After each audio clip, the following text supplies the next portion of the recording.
असे रंगीबेरंगी कोन आपण पाहिले असतील. याचा बेस सर्कल आहे हे जरी खरं असलं तरी त्याची रेडियस जसं जसं आपण वर जाऊ तशी तशी ती बदलते, कमी कमी होत जाते. आणि म्हणून याला एक नवीन पॅरामीटर आलं. एक म्हणजे परपॅन्डिक्युलर हाईट आणि दुसरं आलं स्लांट हाईट. ही रेडियस, परपॅन्डिक्युलर रेडियस, आणि ही जी येते हिला स्लांट हाईट किंवा तिरकस उंची असं म्हणतात. याला म्हणायचं आहे स्लांट हाईट. रेडियस सर्कल आहे म्हटल्यावर रेडियस हे एकच पॅरामीटर आहे आणि परपॅन्डिक्युलर हाईट हा एक भाग येतो एच. Perpendicular height. आकृती थोडीशी पुन्हा एकदा बघूया.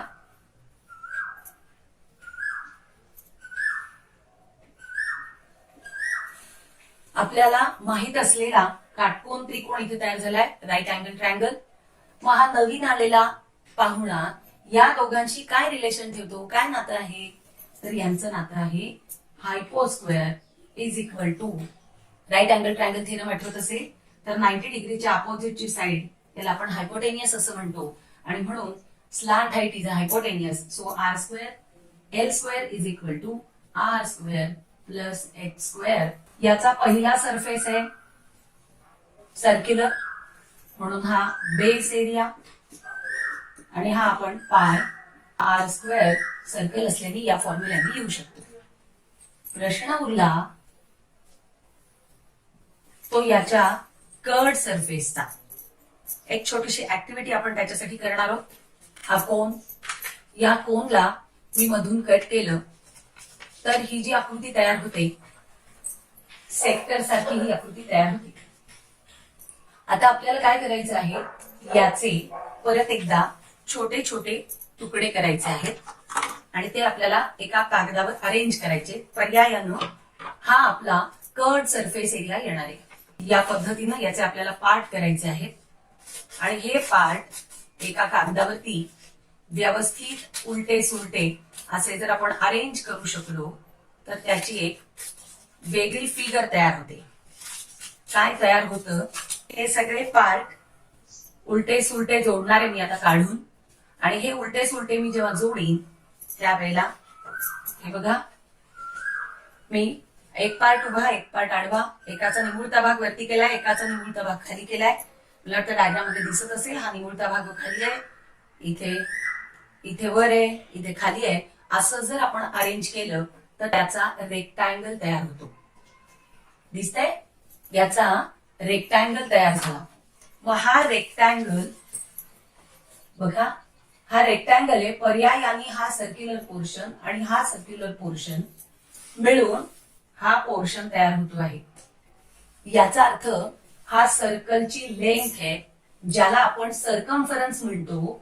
तो सर्कम्फरन्स दोन भागात विभागला गेला, अर्धा वरती अर्धा खाली. आणि म्हणून या रेक्टँगलची लेंथ आली पाय आर आणि याची ब्रेड खाली स्लांट हाईट एल. मग आता या रेक्टँगलचा एरिया कसा, तर area of rectangle is equal to length into breadth. Formula आठवतोय, ही आपली बेसिक डायग्राम आहे. मग area of rectangle is equal to कोणाला रेक्टँगल मध्ये अरेंज केल्यानंतर तो येतो आहे पाय आर इंटू एल. आता हे रिलेशन कोणाच्या बाबतीत लावायचं झालं तर याला आपण काढलं आणि मग आपल्या लक्षात आलं की अरे हा अरेंज केला तर रेक्टँगल होतो, म्हणजेच curved surface area of a cone is equal to pi r l. मग आपल्याकडे दोन एरिया असतात, एक curved surface, total surface area. Total surface मध्ये बेस एरिया पण ऍड होईल. मग base area is pi r square. So total surface area is equal to base area plus curved surface area. म्हणजे तो येणार आहे pi r square plus pi r l. काही common निघालं तर फॉर्म्युला आपल्याला अजून सोपा वाटतो, म्हणून कॉमन काय निघतंय का बघू. पाय आर आर प्लस एल. आता 3D फिगर आहे, नुसता एरियाने आपला होणार नाही, आपल्याला व्हॉल्यूम पण बघायची आहे. आता व्हॉल्यूम म्हणजे काय? When height is given to the typical figure. आज आपण याचाही विचार करणार आहोत, पण सिलेंडरच्या व्हॉल्यूमशी याचं रिलेशन काय होतं बघूया. हे एक सिलेंडर आहे, हा एक कोन तयार केला आहे. दोघांमध्ये काय साम्य आहे? तर याचा जो रेडियस आहे तोच रेडियस याचा पण आहे. याची जी हाईट आहे तीच हाईट या कोनची आहे.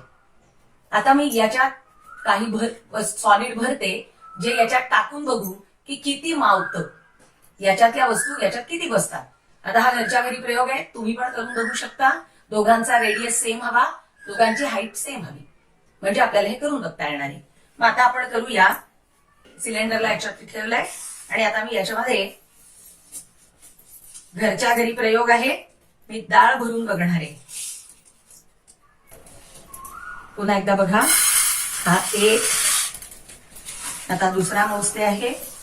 घरच्या घरी प्रयोग आहे, मी आता बोलले तसं आपल्याला ते सहज अवेलेबल आहे. 2 भाग पूर्ण झाले, 2 कोन मोजले आणि आता मी हा तिसरा कोन मोजते आहे.